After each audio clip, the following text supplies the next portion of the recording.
If a person is only an animal, then he doesn't need God. Such an evolutionary idea became popular after the first edition of Charles Darwin's book On the Origin of Species was published in 1859, which offered the illusory possibility of supposedly being free of God. After the famous geologist Professor Adam Sedgwick read On the Origin of Species, in 1861 he wrote, "If people accept the theory of evolution, then humanity will descend to the level of an animal and will reach a degradation unprecedented in its history. If a person is an animal, then he can be killed. This is the philosophy of evolution. After all, some people are closer to monkeys than others. That is why we have 2 world wars.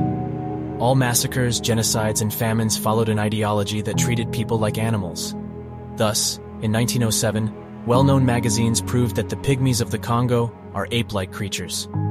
Darwin believed that the Australian natives are the lost link of evolution. So hunters went to Australia and killed them for museums, killed like animals, skinned and boiled the skulls. They were the most popular museum exhibits. The terrible story of Otabenga is an example of this. In 1904, an African explorer brought a pygmy man, Otabenga, from the Belgian Congo, whose family remained in Africa. First, he was taken in chains in a cage to the United States for the World's Fair. Then the American evolutionists gave him to the zoo, where he lived in the same cage with monkeys, to demonstrate the transitional form. The director of the zoo was proud that his zoo had such a rare specimen. He did not see the difference between wild animals and a small man. Zoo visitors considered Otabenga to be a close relative of the orangutan. Benga could not stand the humiliation and committed suicide. This is an example of the shocking consequences of the propaganda that man is only an animal. Evolutionary ideas also influenced the German philosopher Friedrich Nietzsche. In his opinion, at the top of evolutionary development, there will be a superhuman who deserves to stand above humanity and not need any moral categories, since according to Nietzsche, he is outside the categories of good and evil. Hitler gladly accepted this anti-human philosophy. 70 million people died during the Second World War. This tragedy was connected with atheistic, insane evolutionary ideas. The theory of evolution, with its principle of natural selection and the survival of the fittest, has become, in many foundations of the worldview, the ideological basis for fascism, Nazism, communism, as well as other inhumane social and political ideas and programs.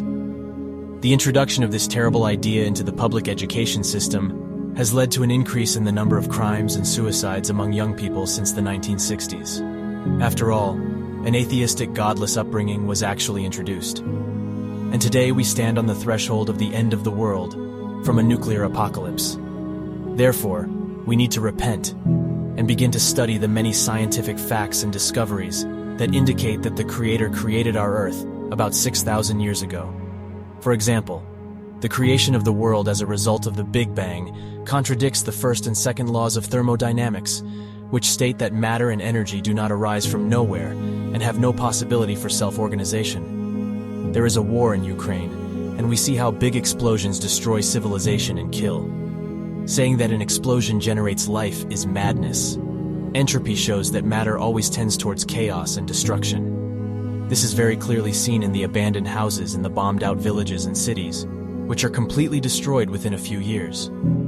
How then can it be taught that the complex equation of the human genetic code, or DNA, could have formed on its own? When the probability that the numbers randomly add up on their own into a simple equation, 2 plus 2 plus 2 multiplied by 2 is equal to 8, tends to 0. One living human cell alone contains approximately 3 gigabytes of information and is more complex than all computers and mechanisms in the whole world. Also, according to the principle of chance, the coin has a 50-50 chance of falling heads or tails. Therefore, amino acids obtained in laboratory experiments are a mixture of 2 optical isomers in almost equal proportions. That is, some of them are right-handed, D form, and some are left-handed, L form. Science knows of no method by which only one form or another can be obtained without careful, targeted selection. Almost all living cells are composed of L amino acids in the absence of D forms. DNA, on the contrary, contains only D forms in the absence of L forms.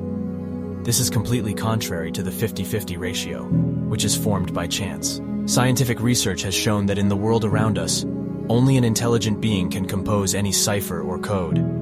So the existence of complex laws in the universe and life in it proves the existence of the genius creator. The anthropic principle states that more than 200 constants, such as the speed of light, the force of gravity, are tuned to the existence of life. The universe and life in it could not arise by chance, without the participation of the creator. Archaeology has already confirmed the truth of most of the biblical stories. Therefore, today we have scientific reasons to believe the Bible, for example, because God created the earth in 6 days, and not in millions of years, and also because the age of the earth is about 6,000 years. Today, these statements are not only biblical, but also scientifically proven. Polonium halos have a short half-life. Its remnants are found in granite and indicate that our planet was formed instantly and not over billions of years. The diameter of the sun and the Earth's magnetic field are decreasing at a constant rate, and 50,000 years ago, any life on Earth would have been simply impossible. Fossils of most animals living to this day are found in the same layers of the Earth as dinosaurs. This indicates that, firstly, all these animals lived at the same time as dinosaurs, and secondly, that they did not evolve. Over 1 trillion fossils have been found. No transitional form has been found between the two animal species. Also, the fossilized remains of trees several tens of meters high, which vertically pass through many layers of the Earth's rocks, testify to the absurdity of the theory of evolution. The consequences of the explosion of the volcano St. Helens in 1980 destroy the idea of the formation of layers of the Earth's crust and its erosion over millions of years. The method of determining age by radioactive carbon shows an error of 1,000%. Devices determine the age of several thousand years for living animals, and for the bones of the same dead animals, the difference in determining the age is hundreds of times. Therefore, it would be fair to call the theory of evolution a hypothesis, or an assumption that has not found scientific evidence. Well-known scientists of different periods of time have expressed and are expressing unequivocal support for the truth about the creation of the world by the Creator. Human languages couldn't be formed by chance. If we assume this fantasy, then they would have to have different mechanisms of action, like in animals. In our world, we see that all languages are developed with similar mechanisms of action. That is, nowhere do people communicate like animals, fish, insects, or birds.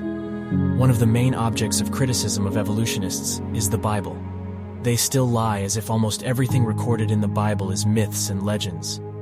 Even such fundamental things as the historicity of Jesus Christ or the event of the flood.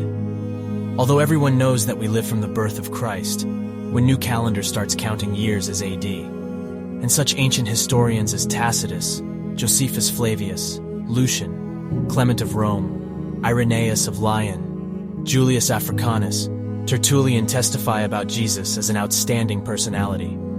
No other book in the last 2,000 years has maintained such accuracy or had such a large circulation as the Bible, namely about 20 billion copies. We can also see the importance of keeping God's principles of righteousness from the history of God's people. When the Jews were faithful to God, the Lord helped them win military victories, even over great states such as Egypt, Syria, Saudi Arabia. We can see the same in the history of countries around the world. Faith in God and the existence of the righteous help to strengthen the state and repel the attacks of large states, while the fall of morality preceded the decay from within such empires as the Maya, the Aztecs, the Incas, Babylon, Rome, the USSR,